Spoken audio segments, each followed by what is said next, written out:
नमस्कार भक्तों, जय मां पद्मावती, जय गुरुदेव। कुष्मांडा देवी आदि मूल शक्ति हैं जिनकी पूजा नवरात्रि के चौथे दिन होती है। कुष्मांडा देवी के विषय में देवी भागवत पुराण में बताया गया है कि माता का निवास सूर्य मंडल के बीच है। यह प्रसन्न होने पर भक्तों के तमाम भौतिक सुख साधनों से निहाल कर देती हैं। इसलिए नवरात्रि के चौथे दिन की पूजा बेहद खास होती है और भक्तों को देवी भागवत पुराण में बताए गए नियमों से देवी की आराधना करनी चाहिए और कुष्मांडा देवी को प्रसन्न करने के लिए इन उपायों को करना चाहिए। जगत को प्रकट करने वाली माता कुष्मांडा की पूजा नवरात्रि की चौथे दिन होती है। देवी की भक्ति और साधना से चारों पुरुषार्थ सफल होते हैं। भक्तों को सभी भौतिक सुख साधन प्राप्त होते हैं।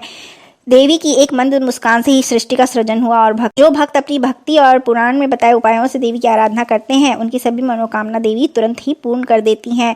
ऐसे भक्तों के वे भंडार सदैव ही भरे रहते हैं। माता कुष्मांडा को नारियल, लाल फूल, फल और मालपुए का भोग लगाना चाहिए। साथ ही माँ से हाथ जोड़कर लंबी आयु की प्रार्थना करनी चाहिए। नवरात्रि के चौथे दिन पीपल के पेड़ के नीचे से थोड़ी सी मिट्टी लाएं, उसे अपने घर में रखें। इसके बाद इस मिट्टी पर दूध, दही, घी, अक्षत, रौली चढ़ाएं और इसके आगे दिया जलाएं। इसके बाद इस मिट्टी को वापस पीपल के पेड़ के नीचे डाल दें। इस उपाय को करने से आपकी सारी परेशानियां समाप्त हो जाती हैं। यदि किसी को संतान प्राप्ति में बाधा का सामना करना पड़ रहा है तो चौथे दिन लौंग, कपूर और अनार के दाने मिलाकर आहुति दें। इस ध्यान रखें, सामग्री पर पहले निवारण मंत्र का पाठ करें जो कि ओम ऐं ह्रीं क्लीं चामुंडाय विच्चय होता है। अगर किसी के व्यापार और नौकरी में कोई समस्या चल रही है तो कारोबार में तरक्की के लिए लौंग और कपूर को कोई पीले रंग के फूल में मिलाएं और माँ दुर्गा को आहुति दें। यदि विवाह में रुकावट आ रही है तो 36 लौंग और 6 कपूर के टुकड़े में हल्दी और चावल मिलाकर आहुति देना चाहिए। अगर आपका कारोबार ठीक से नहीं चल रहा तो लौंग और कपूर में अमलताश के फूल को मिलाएं। यदि अमलताश का फूल नहीं हो तो कोई भी पीला फूल मिला सकते हैं। फिर माँ दुर्गा को आहुति दें। आहुति से पहले निवारण मंत्र की एक माला का जाप कर लें। अगर परिवार में किसी के स्वास्थ्य संबंधी परेशानी चल रही है तो 152 यानी 152 लौंग और 42 कपूर के टुकड़े मिला लें। इसमें नारियल की गिरी और शहद मिश्री मिलाकर हवन करें। इस पर भी बाधा निवारण मंत्र की 5 माला का जाप करना चाहिए। समृद्धि पाना चाहते हैं तो कमल की पंखुड़ियों पर माखन मिश्री का भोग लगाकर 48 लौंग और 6 कपूर की आहुति देते हुए मंत्र हवन करना चाहिए। इससे अपार सुख समृद्धि मिलती है।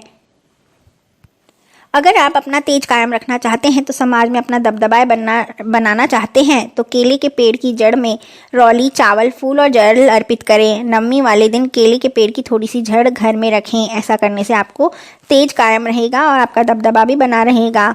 यदि आप किसी बिजनेस संबंधी यात्रा में सफलता सुनिश्चित करना चाहते हैं तो स्नान के बाद साफ वस्त्र पहनकर माँ दुर्गा की विधि पूर्वक धूप दीप से पूजा करें। उसके बाद एकाक्षी नारियल लेकर उस पर 7 बार मौली लपेटकर माँ देवी को चढ़ा दें।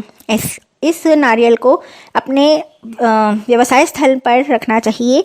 इससे बिजनेस संबंधी यात्राएं सफल होती हैं। अगर आप जीवन में हर क्षेत्र में, बिजनेस में, घर में, स्पोर्ट्स में, राजनीति में और या किसी मुकदमे में अपनी जीत सुनिश्चित करना चाहते हैं तो इस दिन कच्चे आटे की लोई में गुड़ भरकर पानी में बहाएं। ऐसा करने से आपको हर क्षेत्र में सफलता मिलेगी। यदि दाम्पत्य जीवन में खुशहाली पाना चाहते हैं और सुख समृद्धि में बढ़ोतरी करना चाहते हैं तो कमल गट्टे को पीसकर देशी घी की सफ़ेद बर्फी में मिलाकर माँ के सामने 21 आहुति देनी चाहिए। यदि आप अपने जीवन में धन प्राप्त करना चाहते हैं तो सर्व बाधान विनिर्मुक्तो धन धाने सुतान्वितः मनुष्य मत प्रसादेन भविष्यति न संशय। इस मंत्र का जाप करने से आपको अथाह धन की प्राप्ति होगी। घर में सुख शांति बनी रहे इसके लिए 5 लौंग और 3 कपूर तथा 3 ही बड़ी इलायची लेकर एक साथ जला लें। अब इससे निकलने वाली अग्नि को घर के हर कमरों में दिखाएं। जब ये पूरी तरह जल जाए तो इसकी राख को घर के मुख्य द्वार पर फैला दें।